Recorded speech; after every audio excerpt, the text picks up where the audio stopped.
Армысыздар, құрметті қонақтар, кітап сүйер оқырман қауым. 23 сәуір әлем әдебиеті үшін символикалық дата.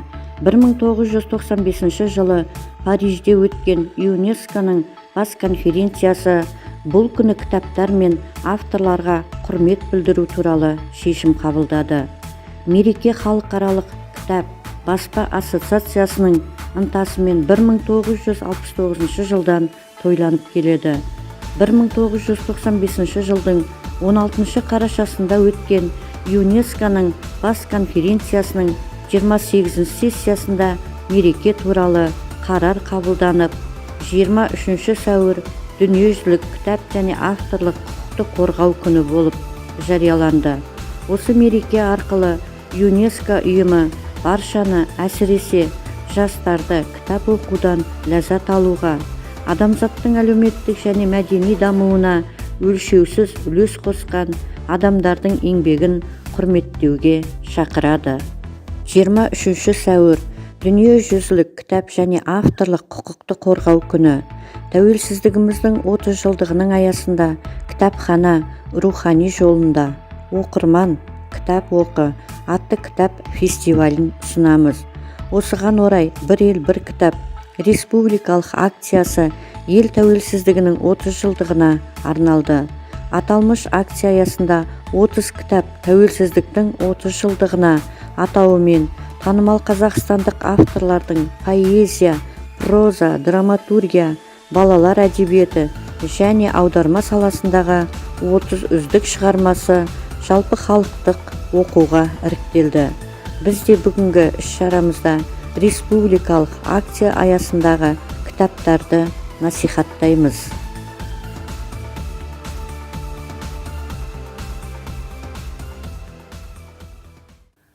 Қазақстан Республикасының еңбек сіңірген қайраткері, жазушы Сәуле Досжанның «Қасірет пен тағдыр» деп аталатын шығармасы Семей ядролық полигонының қасіреттерін шебер суреттеген.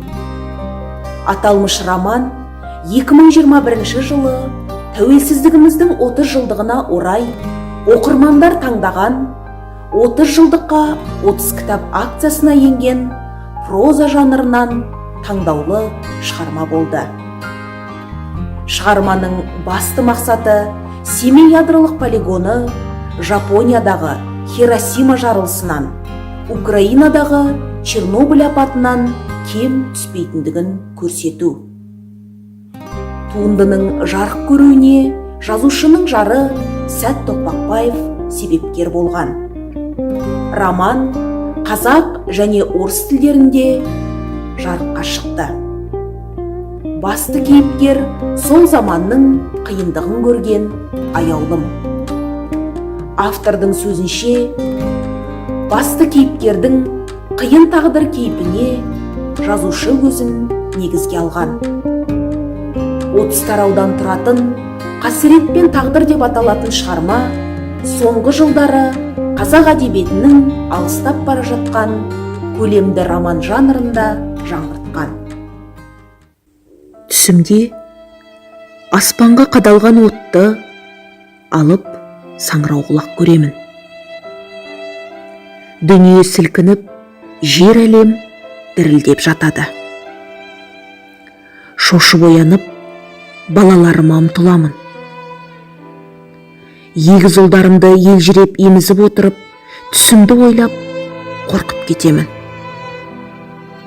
Содан мақсат пен мұратымның жүздеріне қадалып қараймын. Басынан башпайына дейін түгендеп, саусақтарын санаймын. Дауыстап сөйлеп, естиме деп тыңдаймын. Ашық түсті ойыншықтарды әрі-бері көрсетіп, көру қабілетін тексеремін. Әй, байғұс баламай, жарылыс зардабынан зәрезап болып қалғансың-ау. Қай ғасырда, қай ел өз халқын қырғын соғыс болмай, ата-анасын ауру, ұрпағын жарымжан етіп, осындай қасіретке ұрындырған екен. Қорықпа, ол сұмдықтың бәрі кеңес дәуірімен келмеске кеткен. Енді дені қарны сау, аяқ қолы бүтін, ақыл-есі дұрыс балалардың анасысың. Болашақтың, елдің, жердің есі осылар, деп енем жаныма келіп, немересінің біреуін алып, құшағына қысты. Екіншісі менің бауырымды жылытып, ақ мамесін сорып жатқан. Арғы бөлмеде үлкен ұлым мен жарым жатыр. Мен не көрмедім осы күнге жеткенше. Заманның дауылы мен Семейдегі сынақтарда сыналып, ертістен өтіп, Сарыарқаның даласын шарлап, хан тәңірінің бауырына келіп, бақытымды енді таптым. Әйел 40 шырақты деп бабаларымыз бекер айтпаған екен. Шырағым қайта жанды. Енді сол сөнбесін. Әйел бақыты деген осы екен ғой.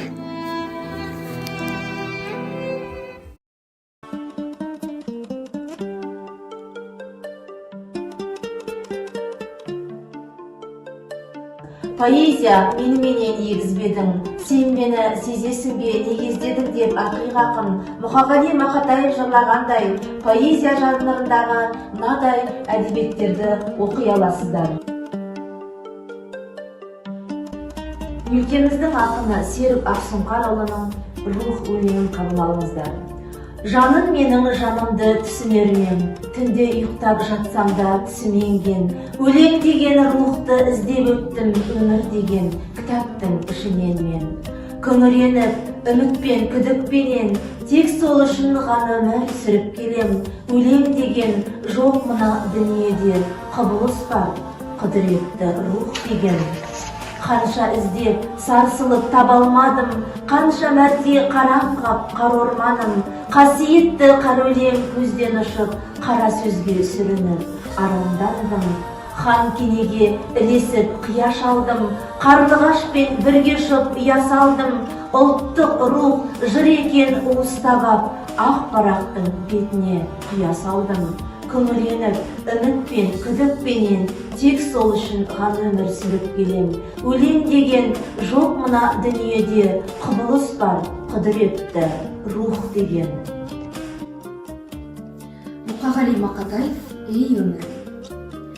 Дүниенің ағында, қарасында, мұң кетпейсің, қабылдап аласыңды. Қарасымен шамаң жоқ таласуға, ей өмірім, зымырап барасыңды. Жер мен көктің желкініп арасында, желігесің, сөзің қарасуға. Құйын қуған қаңбақтай аласұра, ей өмірім, зымырап барасыңды. Мен отырмын теңіздің жағасында, бересім де жоқ оған аласыңды. Мені тастап толқындар ағасың ба, толқындан өмірім барасың. Шаң шығарып ізімен құйындаған, барасың ба өмірім қиындаған. Сыйын маған, ей өмір, сыйын маған, сыйындалам мен сені бұйырмаған.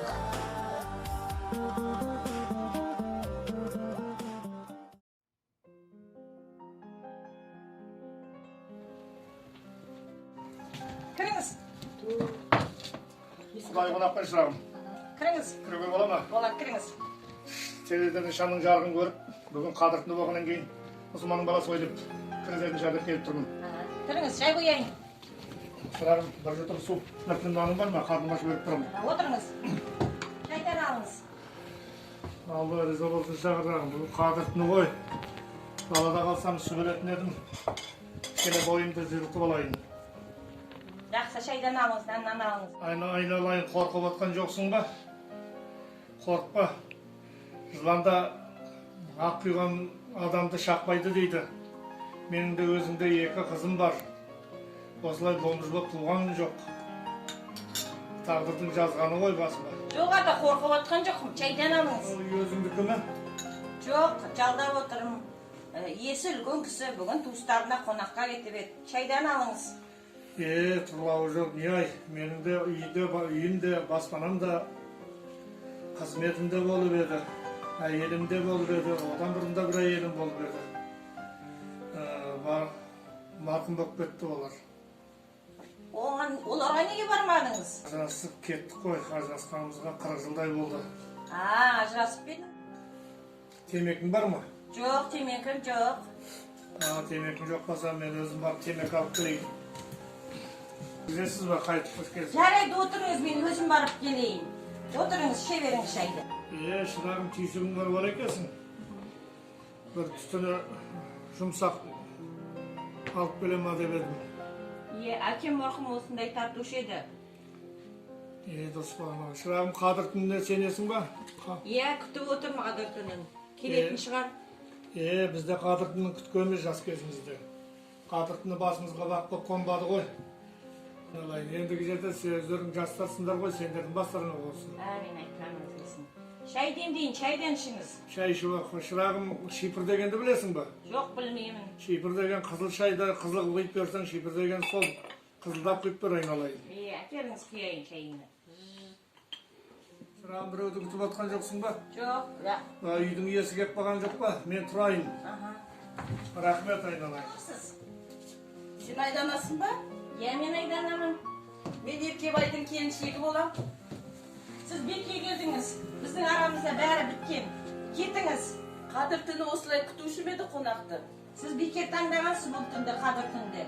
Кетіңіз дедім ғой. Мен сенімен ұрысу үшін, балағаттау үшін келген жоқпын.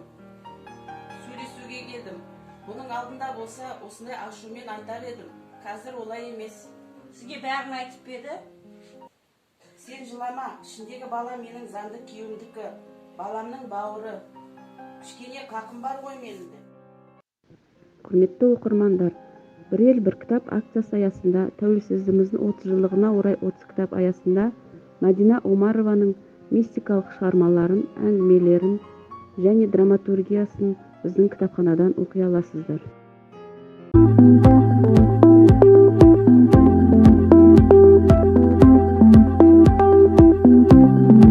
Балалар, сендерге Ыбырай Алтынсарин атаның өлмекші құмырсқа қарлығаш деген ертегісін айтып берейін.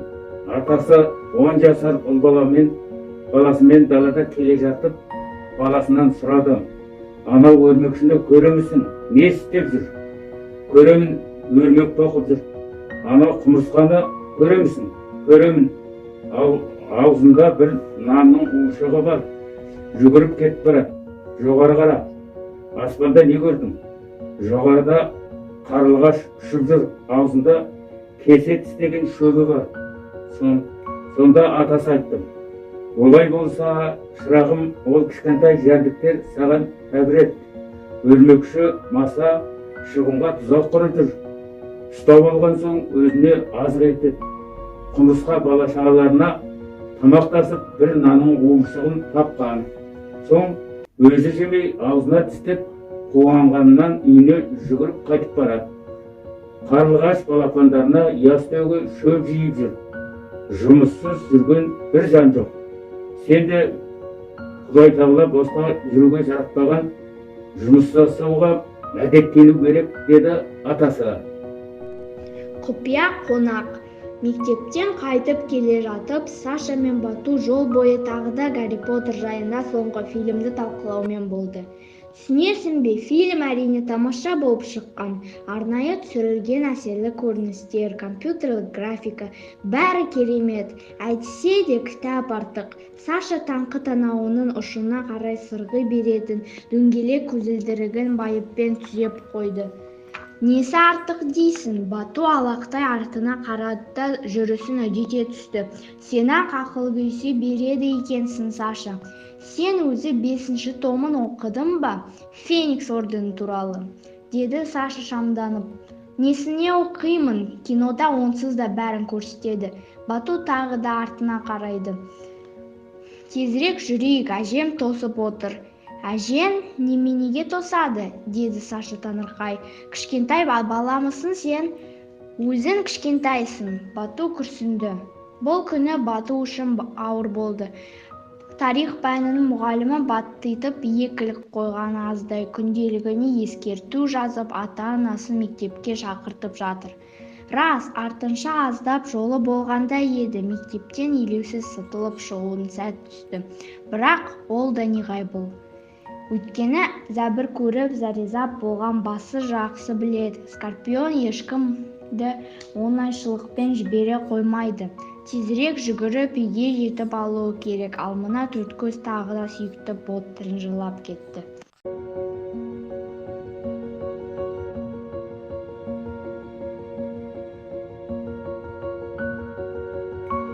Бір ел бір кітап акциясы бойынша Динара Мазеннің аудармасындағы ұлыбританиялық жазушы Жоанна Роулинг жазған «Харри Поттер мен жасырын бөлме» атты қиял ғажайып шығармасының буктрейлерін назарларыңызға ұсынамыз.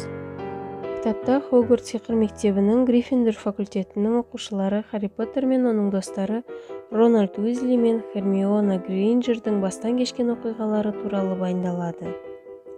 Оқиға желісі Харри Поттер мен Вальдеморт арасындағы текетіреске негізделген.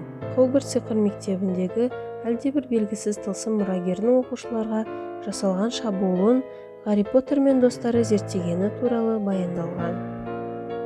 Харри Поттердің оқиғалары 80-нен астам тілге аударылған. Оның ішіндегі қазақ тіліндегі кітаптарды біздің кітапханадан таба аласыздар. Кітап күні құтты болсын. Қуан кітап, қуанатын күн бүгін. Серпіп таста мұңды жүрек түндігін. Кел, оқырман, тойын тойла кітаптың, шаттанатын мерекелі күн бүгін.